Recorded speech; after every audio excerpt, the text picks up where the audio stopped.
Welcome to this edition of Pain and the Purpose podcast. I'm your host, Darren Bedford, and today I'm speaking with my amazing guest, Denisha Lockett of Lockett Enterprises.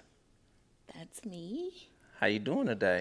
I'm great. How are you? I'm fine. I'm trying to see if we can pick up where we just when we just off camera. Off camera, Okay. we was having an amazing conversation about resilience and everything that goes with it. What you got to say? Resilience. I have a whole lot to say, but let's see. In regards to just being resilient overall, it's like resilience shows your character as a person, and it is a good characteristic, I say, to possess in order to become the best version of yourself Okay. and to have a life that's full of fulfillment. All right, so I'm gonna steal this from my brother because he just gave it to me. Okay. You can never make a point without telling a story. You should never tell a story without making a point. So, Okay. what's the story that you have about resilience? Oh, one? What's the Just story that you okay. have about a time that you had to build resilience within you? Well, I have a story of building resilience right now, and so I am preparing to move across the world to Georgia, and I have a 6-year-old, and I run 2 companies, and I have never lived anywhere else besides the Bay. Traveled all around the world, seen a whole bunch of different things, had a whole bunch of different experiences, loss, grief, death, divorce, and even in quitting a government job. I worked for the county for a good 8 years, and so resigned from there to start my own company. And I was resilient in that. I'm resilient in moving across the world and picking up and starting over.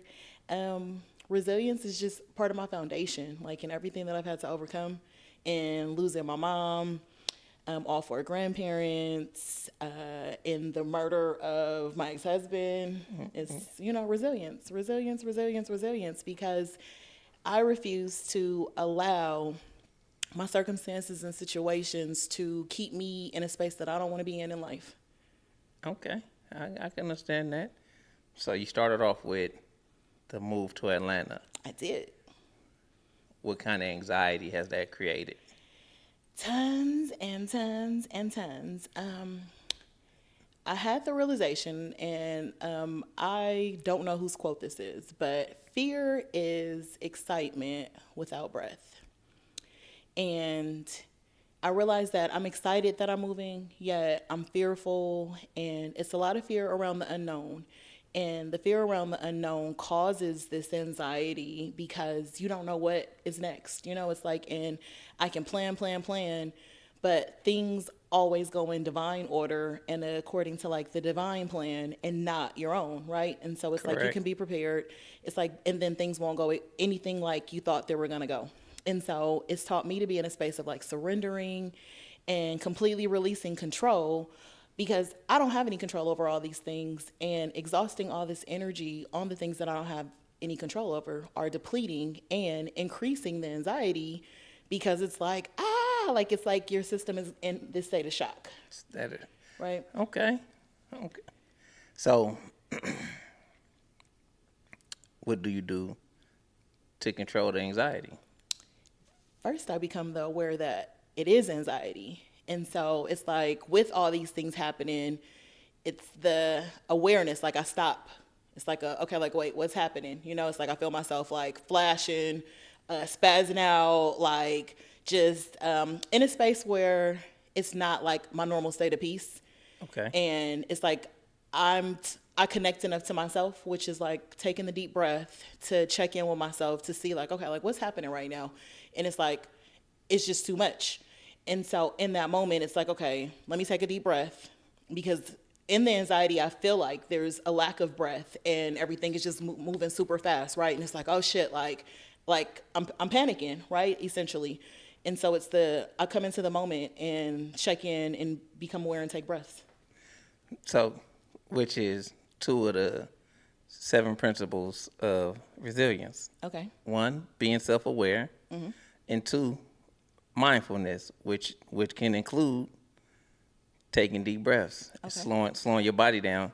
Is calming and relaxing your body, when you know, I don't know if you do the in through your nose, out through your mouth, count to 4, but you do the slow breathing, which is in any form, is still how you calm your body down and build resilience.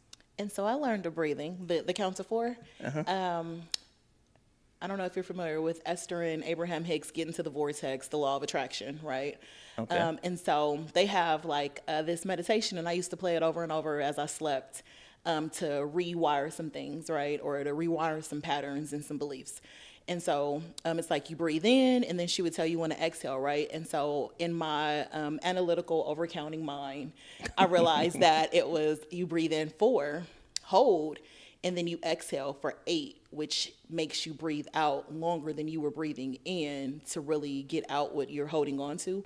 And it just puts you in a different vibration and frequency, right? And so I was like, all right. And so I like that. The 4, it's meaning in that. I mean, but Right. it's meaning. I mean, Definitely. that's actually a principle of being resilient. So even if you didn't realize it in the moment, Definitely. that's what you were doing, and that's what's actually prescribed or not prescribed or suggested when you're feeling anxious or having like anxiety attacks, sort of say. If you can become self-aware, Right. tell yourself that, okay, this is what's happening and this is Right. what I need to do, you will calm yourself down. And then also, in that moment, I tell myself that I am safe after I assess, right? And so it's like it's the internal assessment, and then going back to remind myself that I'm in a safe space because the way the brain is developed, you either fight, flight, freeze, or faint, right?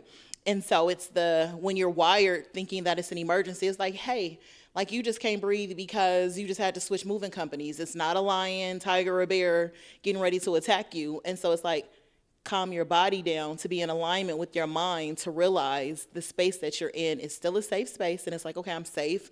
I'm okay. I'm just overreacting in this moment to something because it's a lot for me to process. And so it's like, like kind of talking myself through that to become aware and to know. And that's how you do the shift, right? That's what helps the anxiety release is reminding yourself that you're safe. Okay. High five. Ayo. Okay. Now, what else creates anxiety around this move? What else creates anxiety around this move? Not knowing. The fear of the unknown? It is The fear of the unknown? the fear of the unknown. Or can we say because you can't control? Because another part of being resilient is knowing what you can control and what you can't control. That part. And only being focused on the aspects of what you can control. Which still requires me to take inventory, right? Which And requires you to take so inventory. It's like, I think people don't realize that doing the work requires you to do work. Yeah. Right? And it requires you to take inventory daily, right? In moment to moment, right? I'm about to say moment. Right. Moment to moment. Right. Moment to moment. You're taking inventory. And so it's like, it becomes a job to use your brain in that capacity, right? So where it's like, oh, moment to moment, like, oh, this is the unknown, or this is what I have control over or don't. I read a good book called The Big Leap. Okay. Right. And that one, or like he has the big leap and he also has the zone of your zone of genius. And so it's in one of them. I think it may be your zone of genius. But in that one, he references that you write out things that you have control over and things that you don't. And when you're going through the different things and taking the inventory, that you put it under, it's one of those lists, Absolutely. And it's like, but sometimes it's hard in the moment to be like, oh, this is something I have control over, or this is something that I don't have control over, and being willing to release the fact that you don't have control over, right? And so it's like, okay, like you don't have no control over this, but now what am I supposed to do, And so it's like there goes that breathing again, right? And it's like, all right, like let me go into a space of accepting this so that I can move past the fact that I don't have control over it and not exhaust unnecessary energy, right? And so I'm big on this energy budget thing. I agree. And the way that my energy is set up, got the checking and the savings, right? And so it's like, but it's like the way, take 3 days. right? It's like it can take time for the deposits to Yeah, clear, it can right? take time for the deposits to it's come like, in. but also it's a low tolerance for bullshit and people that, that it comes with. Or I don't know if I'm supposed to be able It to. don't matter. Okay, sorry. But yeah, it's the, like low tolerance. And it's like, I don't have any room in the budget for certain things, For right? And so it's unnecessary like, chaos. exactly. Unnecessary chaos and confusion. So, Right. one of the key elements for me on this resilience journey is not allowing other people's chaos to cross into mine. Life is crazy enough. Naturally, life be life and people be people, and right? But God be gotten. But God be God, That right? part. Mhm. So, but when it comes to the people, right? Humans will undoubtedly do things to create uh, undesirable situations if you allow them. If you allow them. That's the key point. And so I like to say that people can do whatever they want to do, right? But just do it over there, Yeah, to do right? it over there. Because there's no room for that here. And so it's the like boundaries, right? Yeah, definitely And setting so boundaries. boundaries get put into place so that this is all the energy that I have to exhaust on this. And if you call and you go off on this tangent for too long, I'm not gonna let you dump on me. I may have a solution. I may not. I may not even have the capacity to listen to it because that's where I am in life is learning what I can allow to be in my space at different points because I have enough to process in all that I do on my own. And so I don't need everyone else's stuff. And then also, I'm being mindful of how I take my stuff to other people because it's like I'm overwhelmed by all of this, and so then I didn't just called you and I didn't just dumped all this overwhelm on you because this the space that I'm in. When maybe I needed to sit and process that overwhelm on my own before I took it to someone else so that I could move through it a little bit better. It's like sometimes you just need to get it out, right? And you need someone to listen and you don't want the feedback and all the stuff. It's like, but did you listen to yourself first before, like all of the stuff took place? I think it's a situation by situation basis. Okay. Right? Certain situations require outside wisdom. In certain situations, that when you're talking, you'll talk yourself into your own solution. And in some situations, you shouldn't share at all, right? Okay. So, and the you shouldn't share at all is what gets most people, because most people feel like they should share everything. And I think it depends on the person, right? I know it's a person by person, case by Person case. by person, case by case, because you say some things you shouldn't share at all, but I would disagree depending on who you're sharing it with. And so if it's someone that has the capacity to support you through what you're sharing, it makes a difference. And so in being a coach, people share more with me that's more vulnerable than they would share with someone else, right? Or if you have a therapist, then that's the space where you can go in and share certain things and get a certain amount of support. It's like, but I'm not calling, well, it actually depends because I have a coaching friend and I've had moments where it's been like, like today I really don't want to live, but I'm going to choose to keep living, but it's the thought that's on my mind.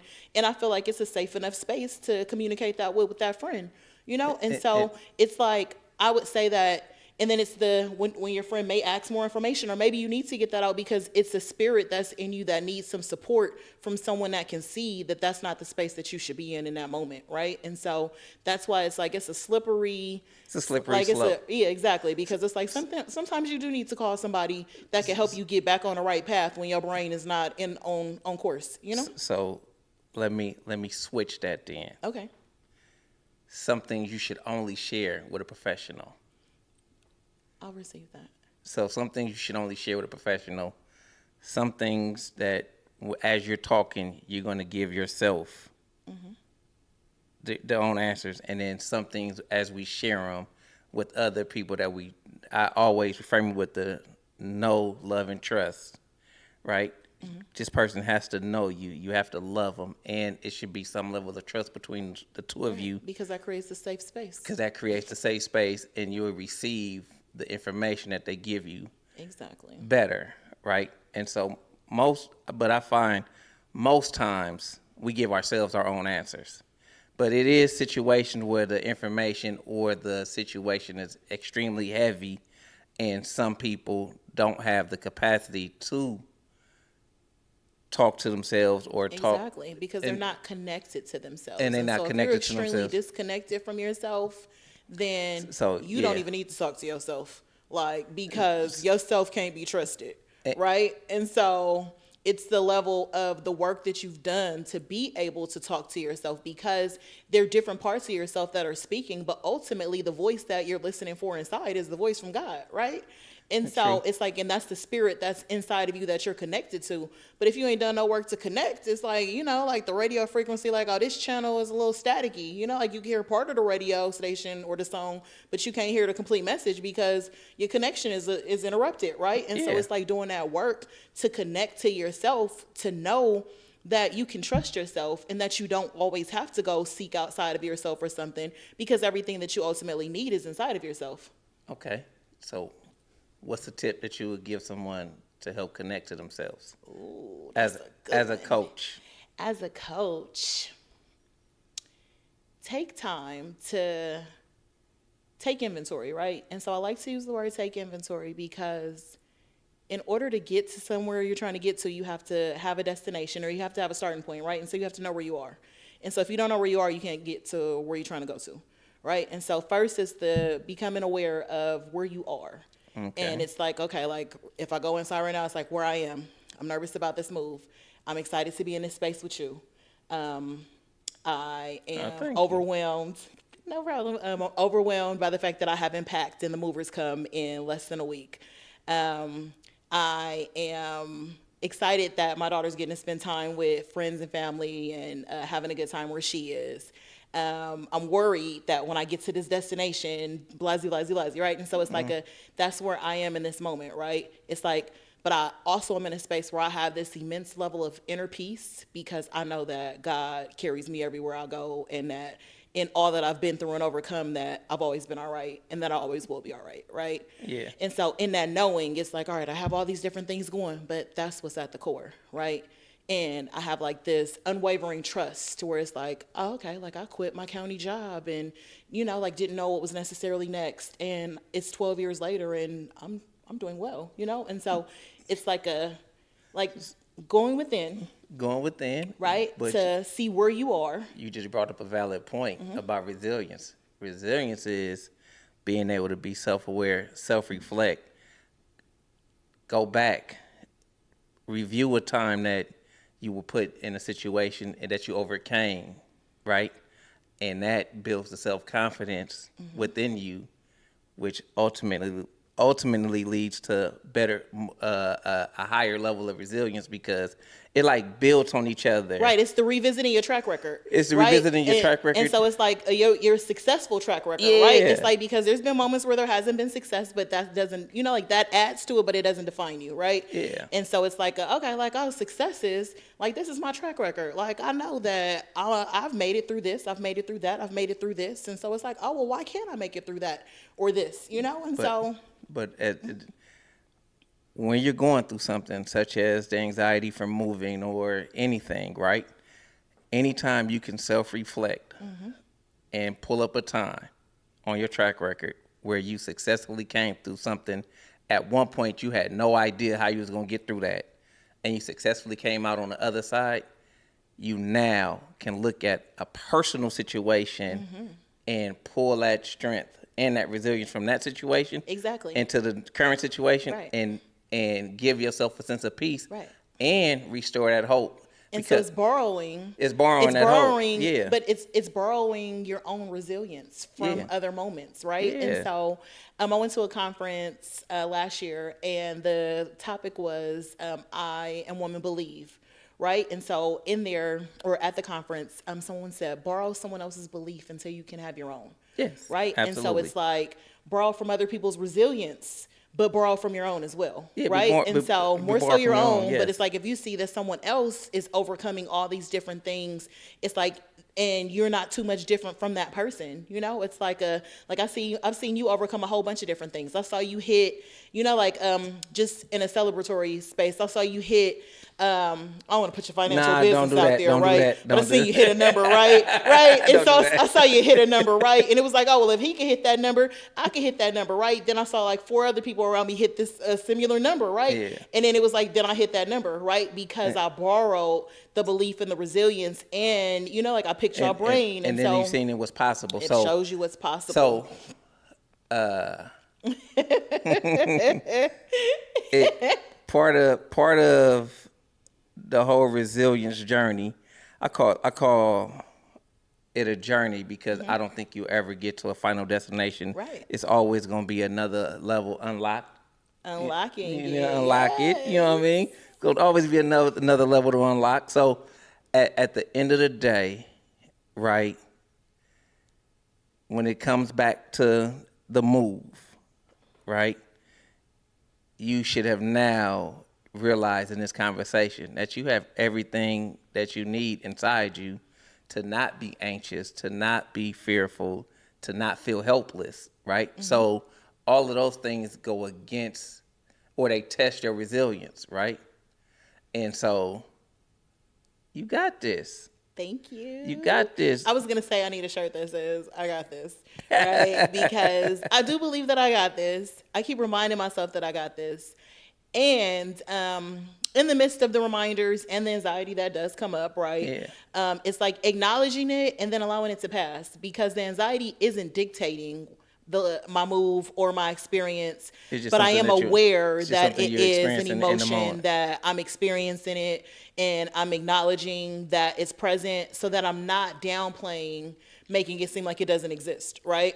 And Yeah. so it's like I think that it's just the well-roundedness or just balance in the emotions, right? And so it's like I'm also excited, right? And so it's like, And and so just being fully aware of the full range of emotions in this experience that we call a human life, right? exactly. And not giving the negative connotation to a lot of the emotions that we can view as negative, because we also learn that most things are not neither negative or positive. It's how we think about those things that make them negative or positive, right? So, And if we allow the and thought and to if we become allow, more than just the thought, if we and, start thinking about the thought, which creates more chaos and confusion, right? and we trying to stay away from that chaos and confusion. Right. And so not getting hooked and giving limited thought or Yeah. limited thinking to the thought. So, I guess we can call them ticker tape beliefs, which are automatic negative thoughts, as emotional intelligence taught me, the ant mindset, the automatic negative thinking. If we can challenge all of those thoughts and all of those beliefs, and we won't be 100% successful all the time, but if we can just up it to 80% of the time, we can start living better lifestyles, right? And it's a daily practice. It's everything that we talk about is a daily practice, right? Because we'll never be Right. perfect. Like, And then realizing that you're going to fall off where it's going to be months and weeks where you might not do it, but that you always get to get back up and hit the reset button and do it again, And do it and again. start And- over. and It's just like it's never try. too late to start over. It's like regardless to where you are in your life and what you're going through, it's always room to start over as long as there's breath in your body. Most definitely, and I agree. So, any closing words? Anything you want to promote or? I want to promote. I have two companies, right? And so I have the Let Movement, and that's my wellness company where I'm focusing on teaching people self-massaging techniques and mindset strategies and ways of being to get in alignment and help their body feel better. And as the Unlock It coach, I go by Coach Niche, and I've developed a program called the Unlock It program to support people impacted by incarceration from ages 14 to 25 in healing from within to shift their mindset and unlock their fullest potential. And so I'm just out here trying to help people be the best version of themselves and heal so that they can ultimately live the life that they desire to live, because we've been put here to live in abundance and to have a better life than we think is possible, or that we've been programmed to think and believe is possible. And so, like, I'm just helping the world become a better place. And that's amazing. Most of us just don't understand that, or we haven't been, I want to say, it hasn't been presented to us. Indeed. And And so so, we live, yes. a lot of people live in like a limited space. Right. So, Because we weren't given the tools and the skills. And so my mission is to help people get the life skills necessary to know what is out there, right? Because if you don't know, you can't do any different. If no one ever taught you, then how do you know? That's your goddaughter, she's 6, and she's like, if no one tells me, then how do I know? And yeah. so it's if no one tells you, how do you know, right? And so here I am to help tell you and help you understand the things that you don't know that are accessible and available. And with that being said, you have now watched another episode of the Pain and the Purpose podcast, where we're trying to help society become better people. Indeed. Have a blessed and stress-free day, because you definitely deserve it. We love you. We love Peace. you. You deserve it. See, that wasn't even that bad. It wasn't. It was exciting.